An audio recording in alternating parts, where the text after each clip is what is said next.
uma palavra bíblica. Isaías capítulo 36. Eu quero só fazer aqui uma retrospectiva, né, dessa mensagem. Glória a Deus. A palavra diz que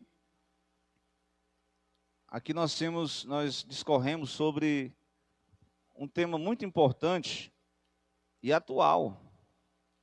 É que nós estamos numa guerra, assim que eu posso dizer, não somente uma guerra física, estamos numa guerra espiritual. E essa guerra, ela passa pelo campo da palavra, né?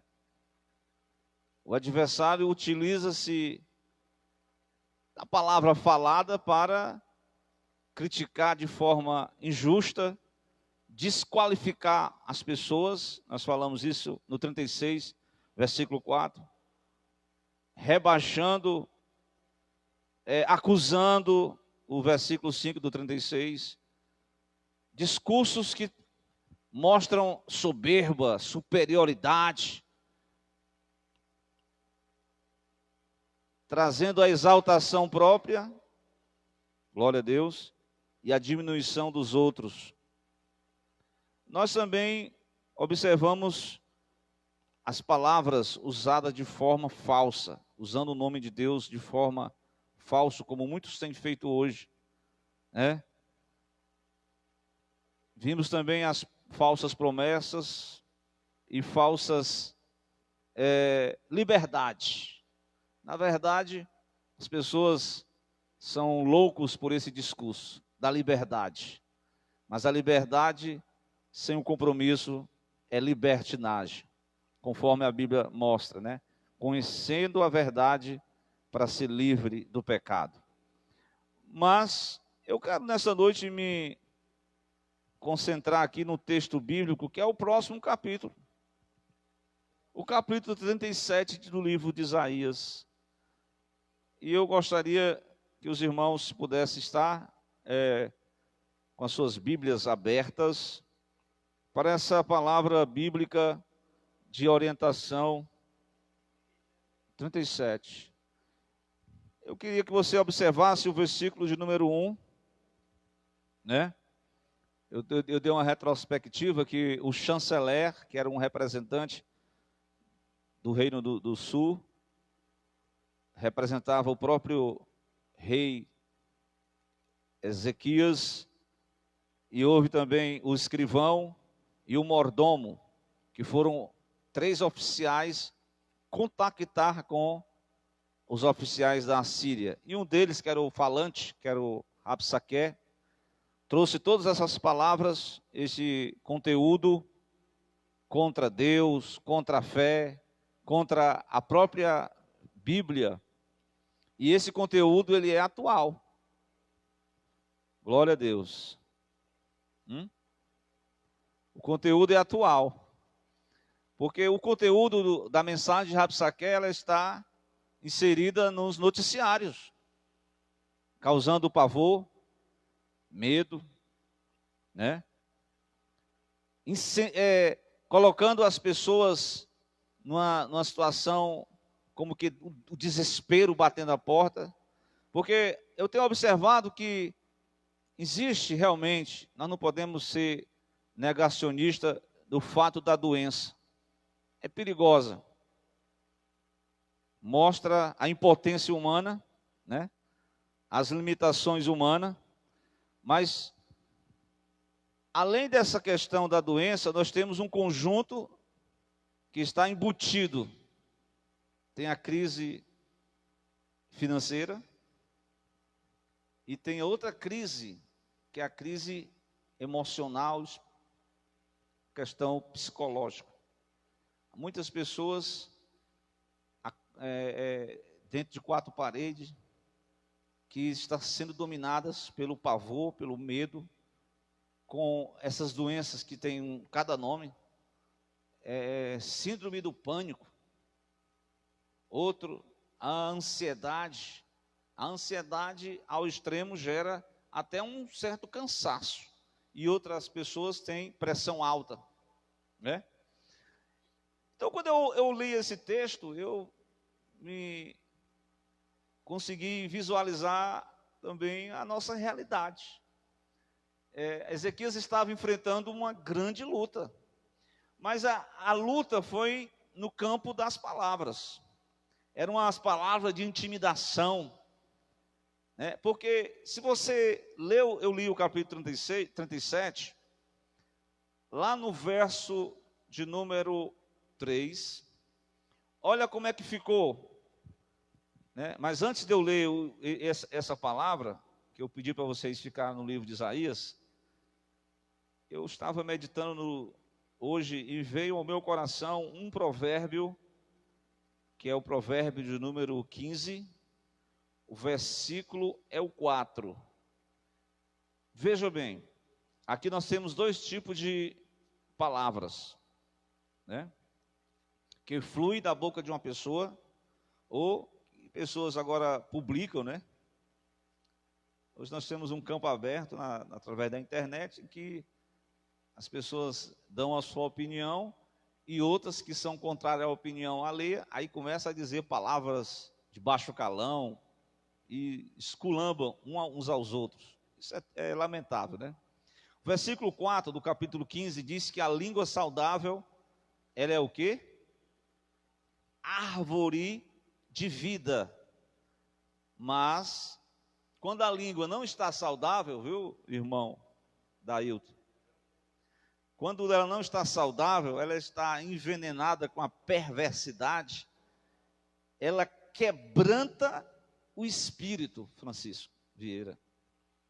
A pessoa que está com o espírito quebrantado, porque eu li um comentário desse capítulo, que o Ezequias, ele tinha preparado militarmente a cidade, com abastecimento de água, para uma situação de sítio, de um exército ali cercando a cidade. Mas havia toda uma preparação espiritual, uma preparação militar, de fornecimento dos mantimentos necessários para uma guerra. Mas parece que aquilo fugiu da cabeça de Ezequias, porque as palavras foram pesadas, que quebrantou o espírito de Ezequias, de uma tal forma, que se a gente ler o capítulo 15, melhor dizendo, o capítulo 36, volte para o livro do profeta Isaías. Isaías, no capítulo 36, ele vai mostrar o estado de espírito do rei Ezequias, no capítulo 37, melhor dizendo. O versículo que eu quero ler com vocês é o versículo 3. Entenda, disse-lhes, essa parte do versículo diz assim: este dia, o dia que ele estava recebendo o quebrantamento do seu espírito, é um dia de angústia, dia de vergonha ou vitupérios, dia de blasfêmia, blasfemaram contra o próprio Deus, porque são chegados são os filhos ao parto, e não há força para dar à luz. É um dia de angústia. Quem nunca passou por esse dia de angústia? Dia de vergonha, dia de blasfêmia. Aí ele diz uma linguagem simbólica, ele diz que está para nascer a criança, mas não há força para aquela situação de dar à luz. Não há força. Eles estão se sentindo oprimidos. As palavras, no exato momento, funcionou para abater o espírito. Quem nunca teve o seu espírito abatido, angustiado, quebrantado por uma palavra, por uma circunstância? Então, essa circunstância hoje tem levado muitas pessoas a um abatimento de espírito, a um dia de angústia, a um dia de luto, como alguns têm sofrido a perca de familiares, dia de angústia, dia de sofrimento, dia de dor. Então, diante de uma situação dessa lamentável, como enfrentar a afronta? Glória a Deus. A mensagem é como enfrentar a afronta das palavras que eu falei na semana passada. As palavras que eu até repeti aqui. Essas palavras que desnorteiam, palavras de afronta, de perseguição. Eles conseguiram abater os 3 oficiais de Ezequias, e agora Ezequias está muito abatido. Então, meus irmãos, a mensagem é o seguinte: como nós podemos hoje enfrentar, como nós podemos hoje confrontar a essas situações difíceis. E eu pude analisar o próprio texto, né? Eu sei que a ordem foi dada por Ezequias. Porque quando você está numa questão ideológica, né? Essa semana eu fui, o rapaz me perguntou, eu uma mulher que morreu, né? Foi do Covid. Aí eles estavam até assim, como é que ela vai voltar outra vez para essa vida? Aí eu disse, para essa vida terrena, quem morreu, a gente só tem a lembrança dela na nossa mente. Ela tem na nossa mente. Mas depois que morre, Hebreus 9, 27, segue-se o juízo. Não tem reencarnação, né? Não tem comunicação do mundo dos vivos e dos mortos. Não é verdade? Então, aí o rapaz perguntou assim para mim, como é que tu tem tanta certeza disso se tu não morreu ainda? Aí eu disse, falastes bem. Eu não experimentei, eu não quero experimentar tão cedo. Mas eu vou o que me direciona não são as opiniões dos homens, nem os achômetros das pessoas, mas é o que Deus revela na sua palavra. É a palavra que confronta a mentira dos homens e dos demônios também. Porque os capetas eles gostam de inventar. Se colocar o maior teólogo e o inimigo sabe mais da teologia do que o teólogo. Ele conhece tudo da teologia. É por isso que é fácil uma pessoa que chega a um nível que conhecer muito a Bíblia, ela se torna às vezes orgulhosa e aí quer ter sua própria liderança. Não quer se submeter à liderança de outro, porque ele já sabe de tudo. Mas esse não é o caminho que nós queremos traçar. Nosso caminho é o caminho do quebrantamento, da humildade. Glória a Deus. Então, a palavra ela mostra que depois da morte segue-se o juízo. Então nós temos uma revelação bíblica. Realmente, ninguém quer fazer essa viagem logo de início. Essa aqui é a verdade. Mas nós estamos esperando a volta de Cristo. Nós estamos esperando para os que morreram em Cristo a ressurreição dos mortos. Então, é uma promessa. Eu até falei isso no domingo. A maior promessa de Deus é a vida eterna em Cristo Jesus. A promessa de Deus não é que você pode até alcançar grandes coisas nessa vida, mas a maior promessa de Deus é a vida eterna conseguida, alcançada por Cristo, quando Ele morre na cruz do Calvário. Ele expõe toda a sua vida naquela cruz, Ele derrama o seu sangue, que foi o preço do resgate, não para o diabo ou para os seus asseclas, mas a própria justiça de Deus exigia a morte do pecador. O pecador era para ser morto pela justiça de Deus, porque o salário do pecado é a morte, mas Deus, que gratuitamente favoreceu, Ele propiciou a garantia de que o Filho de Deus, encarnado como homem, viesse à terra, morresse e, glória a Deus, fosse sepultado, mas ao terceiro dia Ele ressurge das mortes para trazer a esperança de uma vida gloriosa, de uma vida eterna. Quem não acredita nessa palavra, glória a Deus, está resumida a sua vida ao aqui e agora. Mas quem acredita e crê no Salvador e Senhor, recebe Jesus no seu coração, confessa na sua boca e recebe de Deus o perdão, a vida eterna em nome de Jesus. Glória a Deus, a certeza da vida eterna.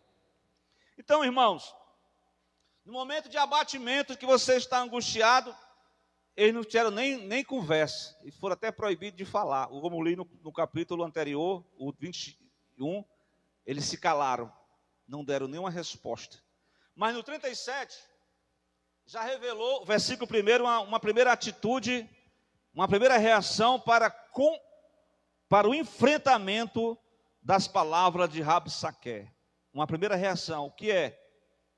O inimigo estava se exaltando, estava se ensoberbecendo. O rei estava se achando, como diz a Bíblia, se achando, que tem até autoridade no atual momento, que se senta no trono querendo parecer Deus, mas não é Deus, porque o nosso Deus está no céu, a sua glória não divide com homem algum. Mas tem uns homens que querem ser Deus, que querem ser adorados, que se acham, que rebaixam os outros, que humilham uns aos outros. Esse é um tipo de comportamento que nós não podemos seguir esse exemplo.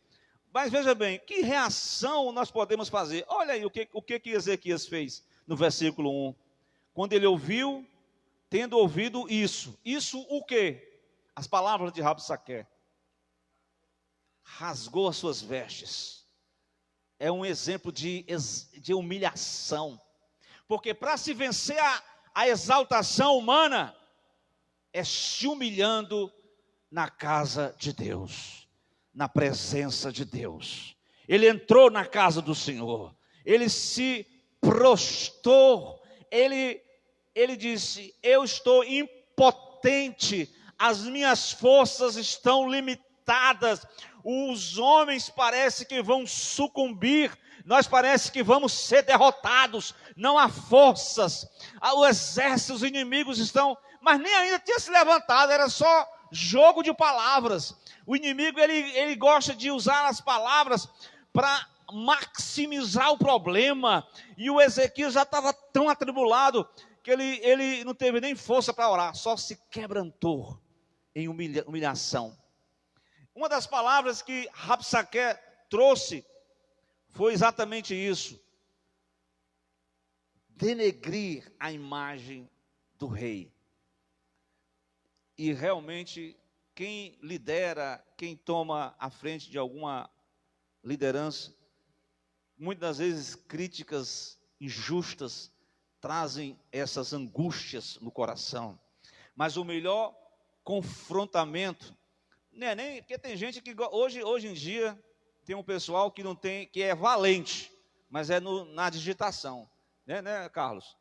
É um pessoal valentão na digitação, esculamba os outros, diz um bocado de coisa, mas só é valente só na casa dele, no quarto dele, com o celular dele, dizendo um bocado de palavrão, um bocado de palavras negativas contra alguém. Mas para responder a esse tipo de gente, a gente não pode usar dessas mesmas artimanhas. A melhor forma de vencer a exaltação humana é humilhar-se perante a mão poderosa do Deus Todo-Poderoso. Amém? Glória a Deus. Essa é a melhor coisa que você tem que fazer, é se humilhar. Já dizia Jesus no sermão profético: bem-aventurados pobre de espírito é o homem que depende de Deus. É o homem que diz: Senhor, eu sou um pecador, eu sou injusto, eu não mereço as dádivas, mas tem misericórdia de mim, sê propício para comigo. Aí sim, aí recebe de Deus a graça, recebe a justiça, não por merecimento, não por meritocracia, mas pela graça ele recebe de Deus, porque aos que se humilha, diz a Bíblia, que nós temos que se humilhar perante o Senhor, para que no tempo certo ele vos exalte. Então, é um momento de humilhação, o coração está bem quebrantado, é verdade, o coração está adoecido, porque palavras, não está aquelas palavras saudáveis, que alguém que falou, que é árvore de vida, não, foram palavras cruéis, palavras injustas, mas Ezequias agora aprendeu o caminho, é humilhar-se perante o Senhor é o Deus da providência, o Senhor é o Deus que entra na peleja, o Senhor é o Deus que luta por nós, o Senhor é o Deus que age em favor daqueles que confiam nele. Glória a Deus!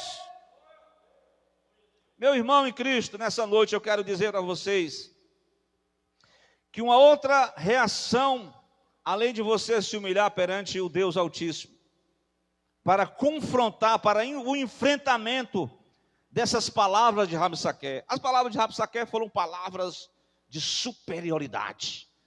Até o irmão me lembrou que no capítulo 30 de Isaías, Deus já tinha falado: não confie na força do Egito.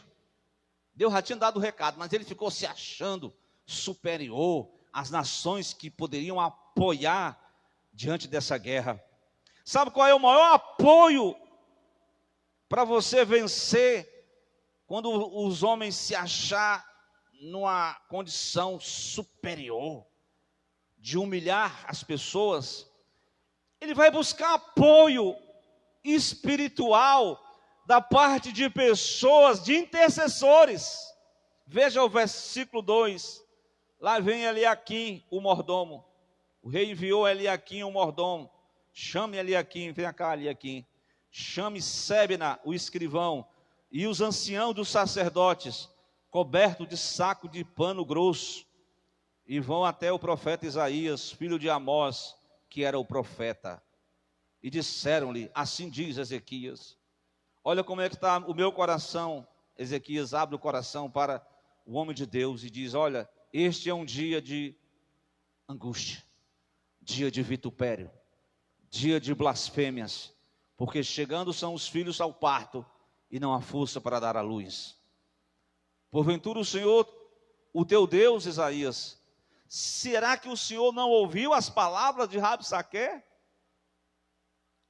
Será que Deus não está ouvindo tanta arrogância humana, tanta maldade, como Abacuque clamou? Até quando, Senhor, clamarei justiça? Até quando, Senhor? O Senhor não vai intervir, não? Parece que a gente está querendo que Deus haja logo. E ele está tão angustiado que ele pede: será que Deus não viu quando Rabsaqué soltou palavras de blasfêmias contra o Deus de Israel? A qual foi enviado pelo rei da Síria, seu amo, para afrontar o Deus vivo. Não foi uma afronta à pessoa do rei Ezequias, não, foi afronta ao próprio Deus, Deus vivo. Irmãos, quem é o homem que mexe com Deus vivo, como diz a Bíblia? Dura coisa é cair nas mãos do Deus vivo. Dura coisa é você confrontar o Deus vivo. Porque se um mínimo de um vírus consegue debilitar uma humanidade toda, um vírus só consegue entrar no organismo humano e causar todo esse abatimento. E por que as pessoas não têm um temor devido ao Deus vivo? Glória a Deus, que pode até curar dessa doença, até tirar de uma situação de quase morto, ele pode levantar. Claro, se crer, se o Senhor assim o fizer, porque a oração do angustiado, irmão, pode ter certeza, parece que é a oração urgente. Glória a Deus. Claro que tem casos e casos, né? Tem situações que Deus permite, tem situações que Deus traz socorro. Deus é Deus sendo curando, Deus é Deus não curando. Deus é Deus na vida do justo, Deus é Deus na morte do justo também. Deus é o Senhor de todas as coisas, Ele que controla todas as coisas. Glória a Deus. Deus não está limitado ao tempo, Deus não está limitado a um conhecimento científico humano. Deus é o Senhor do universo, é o Senhor da glória. Glória a Deus. Ele está perguntando, arguindo: será que Deus não está vendo toda essa afronta que esse cidadão que se acha o grandão, que se acha o superiorzão, que está fazendo injustiça, que está blasfemando contra Deus? Será que Deus não está ouvindo isso? Faz uma oração aí, porque eu não estou conseguindo nem orar mais. Porque quando chegou o problema, Ezequias não tinha mais palavras de oração, não tinha mais como orar a Deus. A angústia, o abatimento chegou na sua casa, no seu coração. Então aqueles servos de Deus foram até Isaías e contaram a história para Isaías. Eu quero dizer para os irmãos que a terceira reação para o enfrentamento das palavras falsas, terceira reação, primeiro, eles ficaram ali em quebrantamento, chorando, se humilhando. Segundo, pediram apoio espiritual, pediram oração, intercessão. Terceira coisa, já vem a resposta: assim direis ao vosso amo. Isaías já remeteu uma mensagem direta. Assim direis. Diga para Ezequias. Diga para Ezequias. Diga para a igreja nesta atualidade, nesse momento de circunstância de angústia, nesse momento de luta, nesse momento em que a situação é adversa. Diga para o meu povo: não temas, à vista das palavras que ouvistes. Estão entendendo? As palavras veio envenenadas, mas não temas diante dessas palavras que vocês têm ouvido. Glória a Deus. E aí, irmãos, eu acredito que essas palavras aqui foram já até repetidas, né? Como eu falei, né? O grande problema que você tem que enfrentar é o terrorismo. Hoje as ramificações, eu vou dizer aqui, ó, as ramificações das palavras de Rabsaqué estão no noticiário, dizendo: morreu e haverá morte. Irmãos, e o pessoal faz até um cenário de uma cova, de um sepultamento. Aí o pessoal que está só em casa, que não lê outras fontes, que não vê outras coisas, vê só aquela notícia, fica logo apavorado, adoece. E essa mensagem eu estou repetindo, né? É sempre assim. Mas essa é uma verdade que nós estamos precisando ouvir hoje, para a gente se desligar. A gente tem que se desligar dessa rede de notícias e se concentrar mais naquilo que Deus disse. O que foi que Deus disse? Qual foi os conselhos de Deus? Na hora da angústia me invocarei, eu te ouvirei, estarei com você na angústia, estarei com você na hora da tentação. Deus vai tendo promessas nas dificuldades. Clamas a mim, responder-te-ei coisas grandes e firmes que tu não sabes. Glória a Deus, Ele é o Senhor que cura, é o Jeová Rafá. Glória a Deus. Então, percebam aí que a maneira de confrontar essas palavras ensoberbecidas de Rabsaqué, essas palavras que causam terror, medo, pânico, meu Deus do céu, é exatamente isso. Ouça o conselho de Deus, se concentre naquilo que Deus disse. O que foi que Deus disse? É até complicado a gente falar isso hoje, né? Porque hoje, se vem um pregador que vai pregar a Bíblia, pouca gente vai para a igreja. Mas se vem um pregador aqui e começa a dizer uma data, em tal data vai acontecer isso, meu irmão, chove de gente. Porque o assunto para atrair gente é revelação. Não descrendo, mas também não fazendo zombaria, mas também não... as pessoas estão fazendo as coisas de Deus como se fosse assim, uma coisa comum. Eu vou jogar aqui, se der certo, dá. Se não der, não dá certo. Que é isso, irmão? Eu sei que no Velho Testamento, quem falasse alguma coisa em nome de Deus e não acontecesse, o que aconteceria, hein, Roberto? Era morto. Então a gente tem que ter muito cuidado, porque a gente tem que se concentrar naquilo que Deus disse, mas às vezes tem plataformas de homens que falam o que Deus não disse. Os homens sonham, ou então inventam uma história, e pega até umas passagens bíblicas, irmão, e o que o povo de Deus se temeu nas bases. A minha lá em casa ficou assim: mãe, a Esther, mãe, como é que está lá fora? Tem gente morrendo na rua? Para com isso, menina. Até a menina ficou impressionada, sabia? A menina ficou impressionada. E é isso que acontece. As pessoas querem causar impressão, querem notoriedade, querem discurso sensacionalismo. Mas um discurso da palavra, irmão, a palavra do Senhor tem mensagem de promessa. Irmão. Se você estudar as promessas que Deus falou no livro, não é a vida toda que tu vai estudar, meu irmão. Tu vai estudar a vida toda e tu não vai alcançar ainda. É um limite, não tem limite a sabedoria divina. É ilimitado. Então, irmãos, pare de ouvir os agoreiros. Pare de ouvir os maus prognósticos. Pare de ouvir os falsos profetas. Pare de ouvir os fofoqueiros de plantão. Pare de ouvir os rabsaqué de plantão, que só traz notícia de morte, só traz desgraça. Pare de ouvir essas coisas. Vamos ouvir a palavra.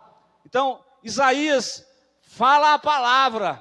Eles olham assim, diz o Senhor: não temas à vista dessas palavras que vocês ouviram, com as quais os servos do rei da Síria de mim blasfemaram. Não tema não, porque a partir de agora eu vou entrar em ação. Eu vou intervir. Glória a Deus. O versículo de número 7. Porém nele um espírito, e ele ouvirá um rumor, voltará para a sua terra, e far-lo-ei cair morto a espada na sua própria terra. Se você ler o capítulo lá no final, isso vai acontecer, viu? Isso aqui não foi uma profetada, não. Isso aqui foi uma palavra direcionada de juízo. Porque quem se levanta contra Deus e permanece de pé? Como é que o homem pode se levantar diante de Deus? Se humilhando. Como diz o hino, é nas asas da humilhação que o crente vai subindo. Porque com exaltação ninguém entra na graça de Deus não, viu, irmão? Então, meus amados irmãos, eu gostaria de enfatizar esses tópicos, esses princípios bíblicos. Nós poderíamos dizer mais coisas aqui, mas eu achei interessante que lá na frente,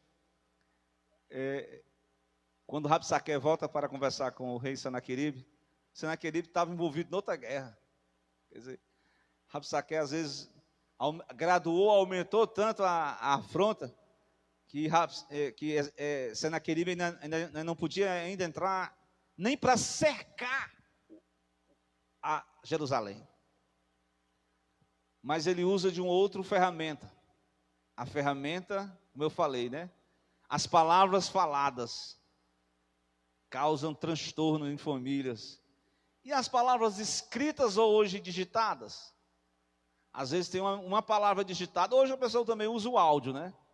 Irmão, tem cada áudio que o irmão abre, é só desgraça.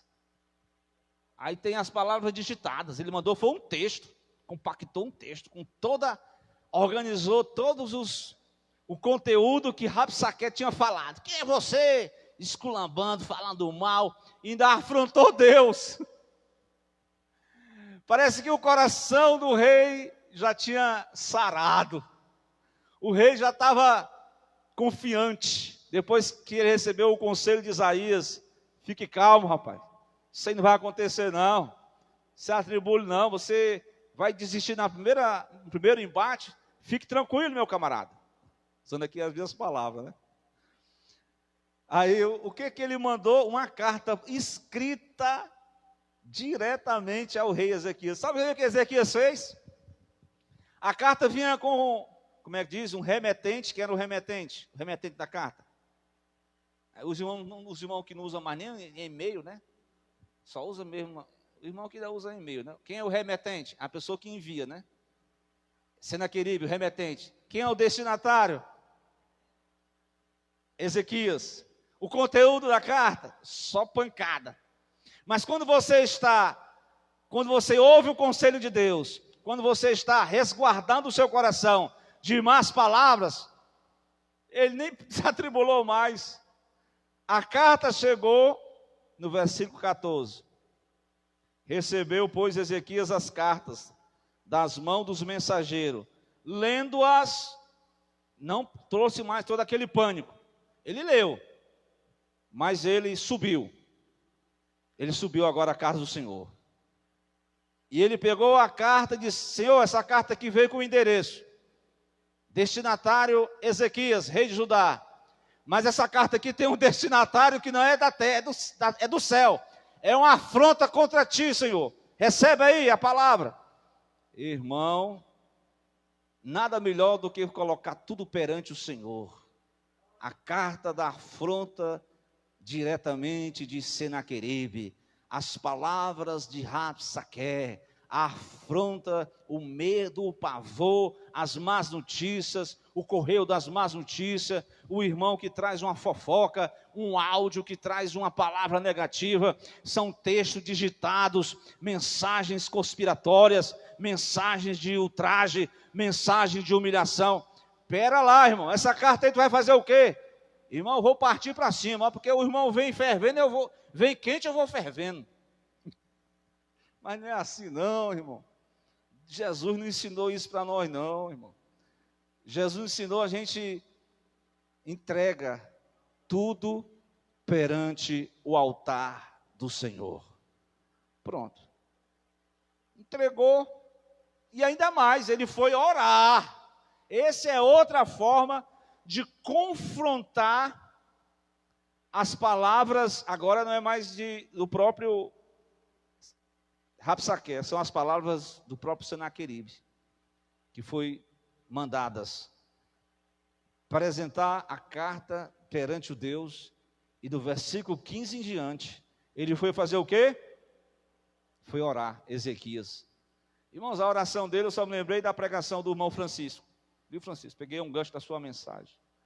Que quando os apóstolos saíram do Sinédrio, atribulado, quer dizer, saíram alegres, mas com perigo. Mas o pessoal queria pegar a igreja mesmo, queria fechar tudo lá, queria que os apóstolos ficassem tudo caladinho dentro de casa, não dissessem nem um pio.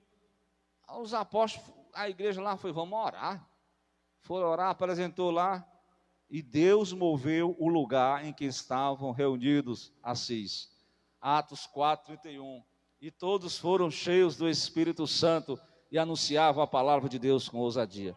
Então, esses princípios bíblicos, como eu falei aqui, primeiro, humilhação. Segundo, quem é o seu apoio espiritual? Pedir alguém para orar, interceder. Terceiro, ouça os bons conselhos divinos. Quarto, entregue perante o Senhor toda a afronta do inimigo, que Deus vai tomar de conta. E em quinto, o próprio Ezequias vai orar. Não tem melhor, irmão, a gente não sabe que remédio saudável é a questão da oração. Mas ela representa, é como se fosse assim um refrigério no interior. É algo que vem para acalentar a nossa alma. Não existe nada melhor do que se dobrar, se curvar perante Deus e apresentar aos problemas. Eu não vou ler a oração, fica como dever de casa, para você ler a oração. Eu sei que é difícil a gente orar, assim como eu falei, né? Aprender a orar é uma tarefa, não é nada fácil não, né? Mas que o Senhor nesta noite venha abençoar a sua igreja aqui no Alto da Paz. Eu quero convidar os amados irmãos para a gente fazer uma oração